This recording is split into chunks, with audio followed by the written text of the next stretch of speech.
සදාකාලික පෙම් කතාවක් නොපවතින බව දැන දැනත් බදා සිරකර ගන්නට නොබවම හිතන එක මහා පුදුමයක්.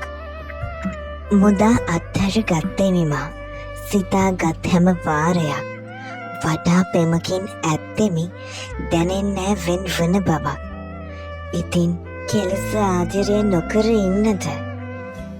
මේ ආදර මන්දාරමේ අවසානයෙන් පටන් ගන්නා නව පරිච්ඡේදයේ නව ආදර කතාවයි.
දැන් 4ත් පහු වෙලා.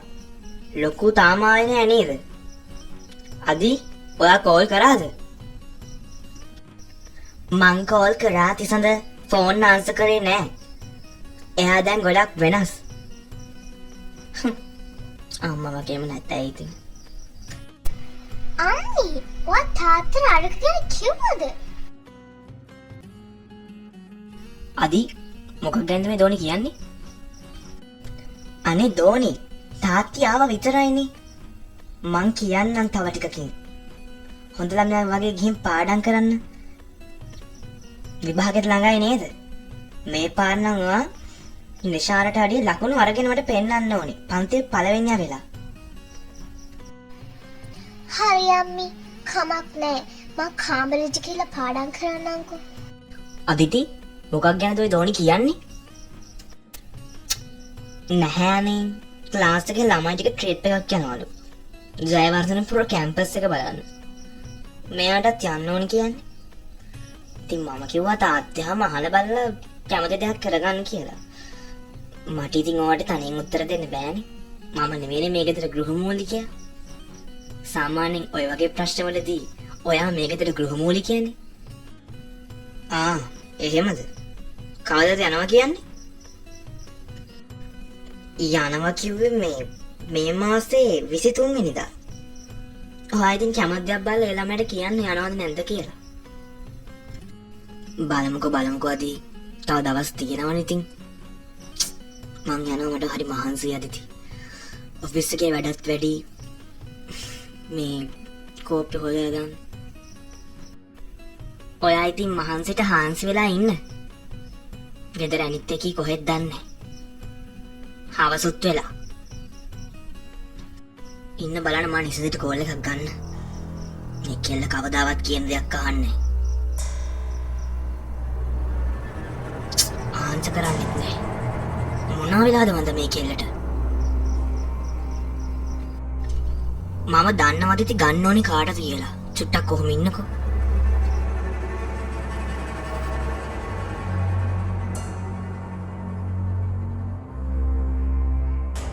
Hello mister Gayantha.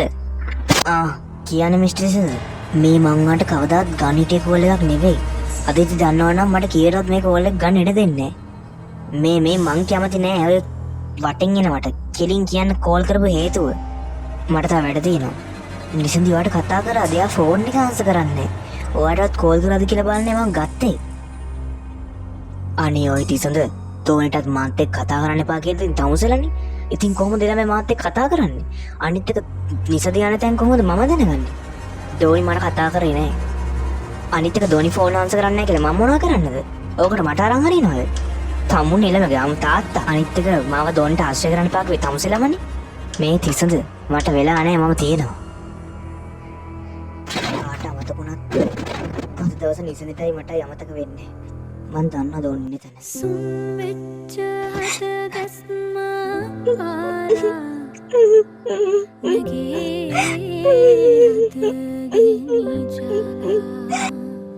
අම්මේ මට තේරෙන කාලේ ඉඳලා අම්මා ළඟට ඇවිත් දාන ප්‍රශ්නෙට අදවත් උත්තරයක් දෙන්න අම්මේ.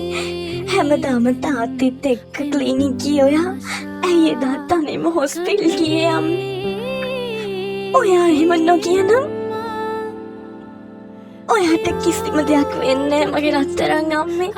අද මල් ළඟ ඔයා ඉන්නවා. මම මෙහෙම තනි වෙන්නේ නැහැ අම්මේ. මගේ අම්මේ අදවත් මට උත්තරයක් දෙන්න. ඔයා උත්තරයක් දෙනකම් මම මෙතනින් යන්නේ නැහැ. මට කියන්න අම්මේ. ඇයි එදා ඔයා තනියම හොස්පිටල් ගියේ? මට මගේ අම්මව ගොඩක් මතක් වෙනවා. මට මගේ අම්මගේ සුවඳවත් දැනෙලා නැහැ මගේ රත්තරන් අම්මේ. මට මගේ අම්මව ඕනේ.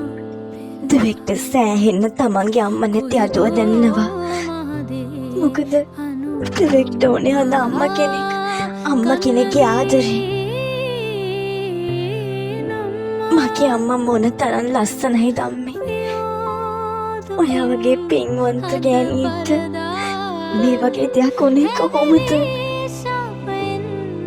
උත්තර දෙන්න අම්මේ. මට උත්තර දෙන්න.